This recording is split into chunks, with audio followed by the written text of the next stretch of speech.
following opinions are solely those of BoatTest.com and its test captain. Hi, Captain Steve for BoatTest.com. We've talked a lot about how adept MJM boats are at handling sea conditions, but our tests have always been in relatively calm water. But the question begs, how will she handle in conditions encountered on less than ideal days?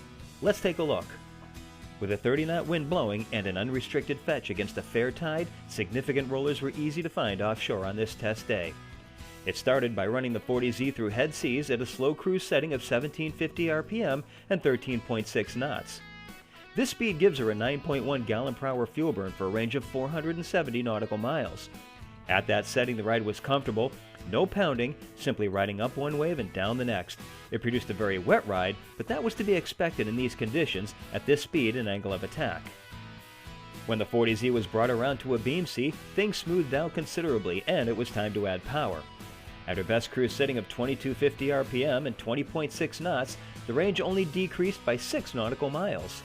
With her hard chines, there was very little rolling and the ride dried out considerably. This would be an easy course to run for days on end. As she was brought around into a following sea, it became clear that this is really where the 40Z is in her element.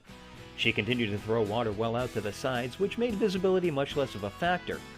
Occasionally, the speed was pulled back a bit to hang on top of a wave and then blast into the back of the forward wave in an attempt to stuff the bow. But the 40Z wasn't having any of it. Her narrow bows simply sliced through and she kept right on going. There was no need to weave around any larger waves as the 40Z seemed right at home. Adding power through these following seas only made the ride smoother as she tended to stay on top of the waves much better.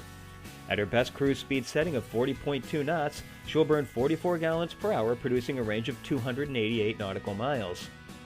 While there appears to be no problem walking around the boat in these conditions, the grab handles that are seemingly everywhere come in handy. By the end of the day, it became self-evident that this was a boat made for traveling long distances in rugged offshore conditions. Her build is as strong as they come in this size range and has been proven over the years. Her economy is outstanding because of her propulsion system, hull shape, and light weight.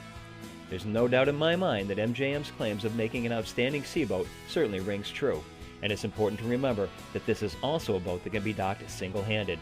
For BoatTest.com, I'm Captain Steve. We'll see you on the water.